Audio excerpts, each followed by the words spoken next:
A disciplina de ler a palavra. Em nossa jornada pelas disciplinas espirituais, parecemos estar subindo uma escada, rumo a desafios maiores a cada assunto. Cada nova disciplina aprendida exige reunir todas as anteriores e esforçar-nos um pouco mais. Vale, então, fazermos uma pequena recapitulação. Como filhos de Deus, ganhamos acesso ao seu nome e então passamos a orar a Ele, fazendo conhecidas do Senhor nossas necessidades. Então percebemos que, já que Ele cuida de nós com tanta atenção, podemos nos unir a Jesus em intercessão e pedir por causas maiores que nós, especialmente pelos nossos irmãos. Podemos também orar em louvor, cantando ao Senhor, especialmente pela graça demonstrada na redenção. Em todas essas ações, ou como temos chamado nestas disciplinas, há algo em comum. Elas dependem da palavra. Considere o que sabemos sobre o nome do Senhor e seu poder.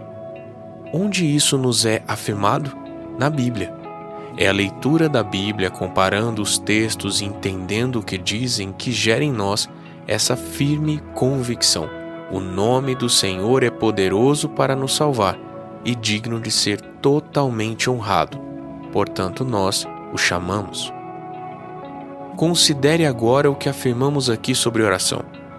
Onde você aprendeu que podia dirigir suas palavras a Deus e que elas seriam por Ele ouvidas? Onde ainda você aprendeu que a oração deve ser sincera e em nome de Jesus? Na Bíblia. Onde estão os salmos que nos inspiram a cantar? Onde encontramos as palavras para salmodiar ao Senhor? Com o que confrontamos as músicas que ouvimos, para julgar se são edificantes ou não, independente de nosso gosto pessoal? Tudo isso encontramos na leitura e conhecimento da palavra. Ler a Bíblia, entendendo-a e estudando-a com diligência, é uma das mais importantes disciplinas espirituais, e isso deveria ser óbvio e natural para nós. Todos deveríamos desejar conhecer e nos esforçar mais e mais para aprender sobre o Senhor, sobre sua obra, sobre a nossa história enquanto povo santo. As promessas de Deus estão ali, assim como todas as afirmações de seu caráter e fidelidade.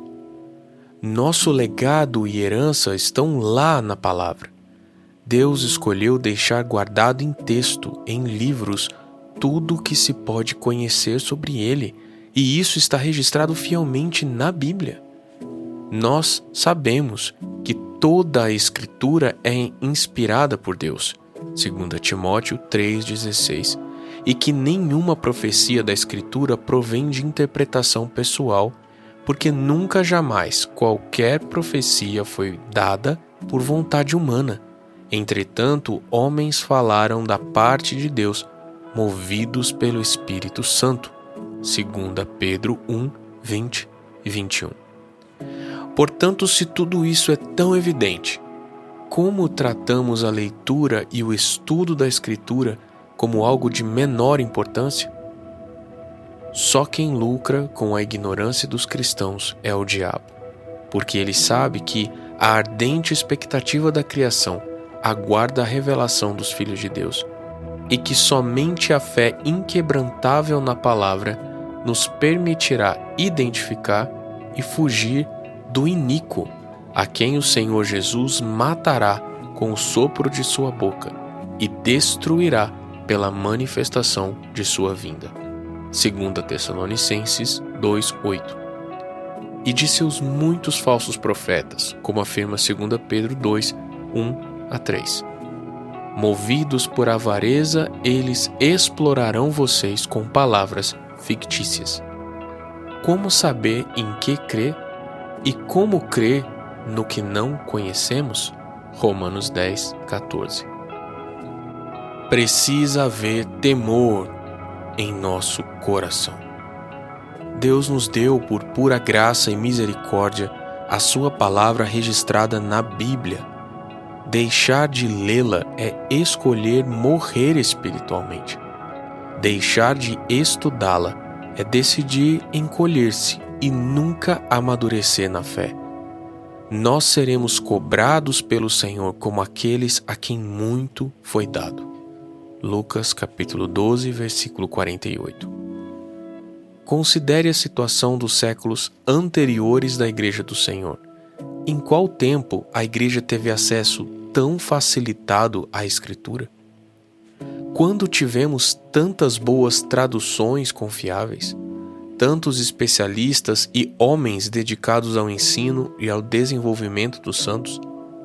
Quando a difusão de conhecimento bíblico foi tão facilitada quanto hoje?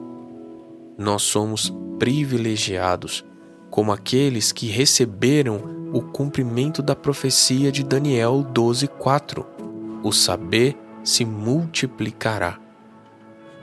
Muitos conceitos errados nos afastam do desejo de conhecer a palavra. Primeiramente, talvez, o sentimento de que isso não é para todos, como se houvesse uma casta especial de pessoas a quem o Senhor deseja se revelar, e que todos os outros devem apenas ouvir e receber. Outra mentira do diabo é que a Bíblia é um livro difícil demais de ser entendido. Mas a mais perversa é a deturpação do versículo de 2 Coríntios 3,6, em que lemos que a letra mata, mas o Espírito vivifica.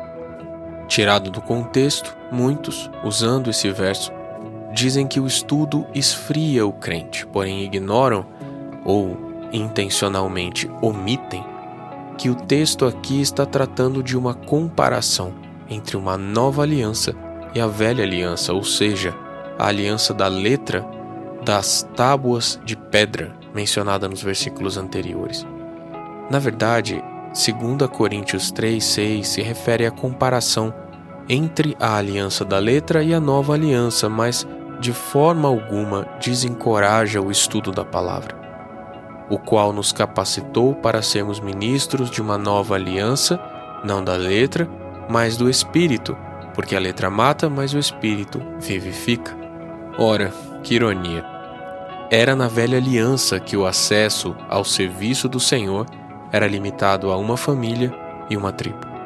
Na nova aliança, todos podemos contemplar a glória do Senhor, 2 Coríntios 3,18, por meio da leitura da palavra.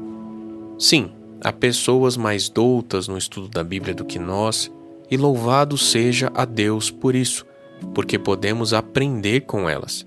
Sim, há partes difíceis de entender na Bíblia, mas a maior parte da Escritura é acessível e desfrutável por todos. O Espírito Santo nos ensinará, João 14:26, e nos guiará a toda a verdade. Ainda em Daniel lemos que o povo que conhece o seu Deus se tornará forte e ativo. Daniel 11:32. Não há outra forma de conhecermos ao Senhor senão em sua palavra. Portanto, seremos indesculpáveis diante de Deus se não nos apegarmos ao livro sagrado, lendo e estudando com diligência cada vez maior o que ele nos apresenta. Leia a Bíblia e discipline seu coração a estudá-la e amá-la. Isso agrada a Deus.